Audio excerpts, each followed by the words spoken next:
Reed, what up, buddy? You want to work your team? I'll let you. Shout out to the Lost Boys. Y'all stay intact. All right, so the beats right here in the building.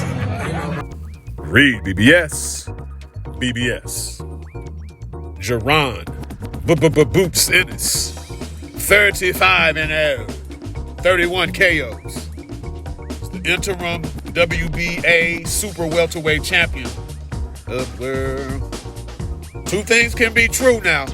Two things can be true simultaneously.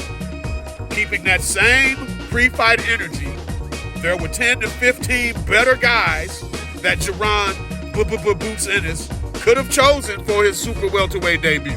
There were. I'm not switching up at all. Uisma Lima was not him. We knew this before we saw Uisma Lima, and we knew this after we saw Uisma Lima and Boots in the ring together. So I'm not switching. Shit. I even called my man Thomas Delorme 2.0 in my pre-fight video.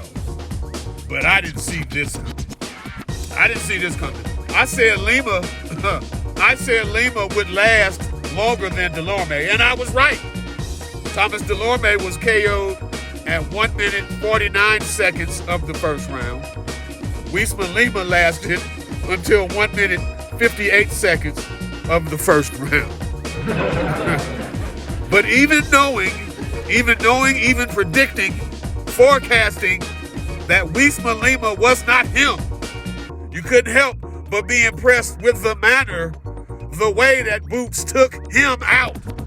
Boots took him smooth out, y'all. He started orthodox. He was jabbing, targeting the body. He switched to lefty about a minute into the round or so. Then, after missing a long left to the body, Boots threw a hard, delayed, accurate, looping right uppercut counter, which Lima never saw coming or braced for, which hurt Lima. Lima actually drilled Boots with a left cross a millisecond prior to that, but Boots' uppercut came underneath that left cross. And seconds later, a right hook dropped the already hurt Lima. Lima was brave, he rose.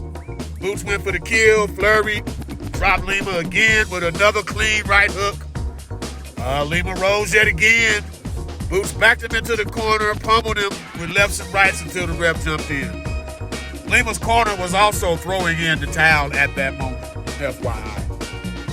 To hang in the pocket, though, with the biggest man you faced to date, to defiantly trade with him, to punch when he punched, to take one, give a better one, to basically determine that fight right then and right there, that was dope to witness. That was dope to watch, man.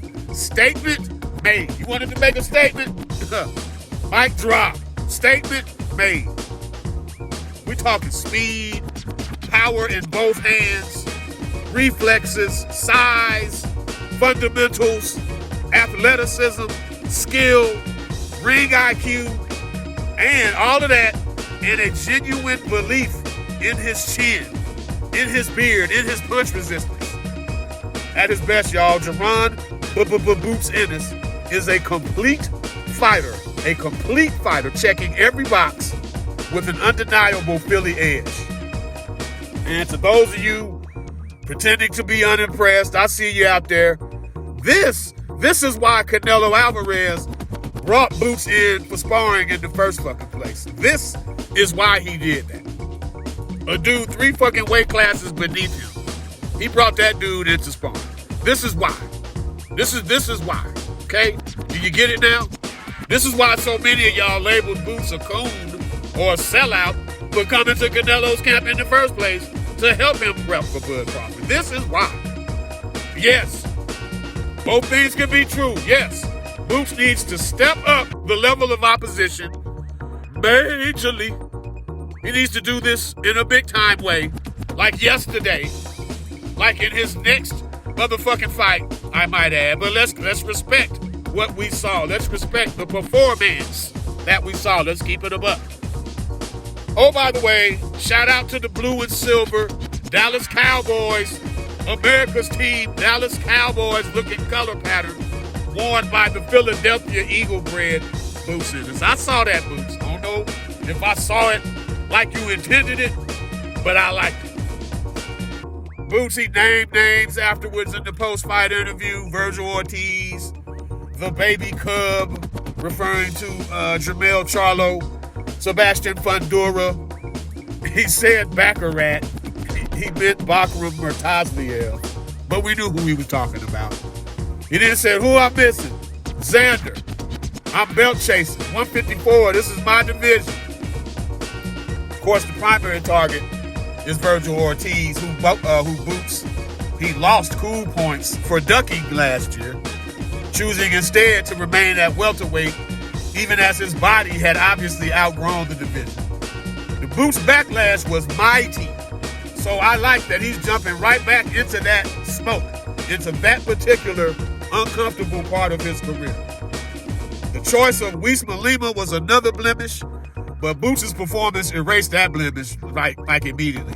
So if he gets Vergil fucking Ortiz next, Boots is on his way to stardom. The winner of a Boots versus Verge fight is rubber stamped a boxing superstar. It's that type of fight. If not Verge, Boots is next in line for Germany's Abbas Baral. He's the actual WBA champ. Boots is interim WBA champ. Fundura's the WBC champ.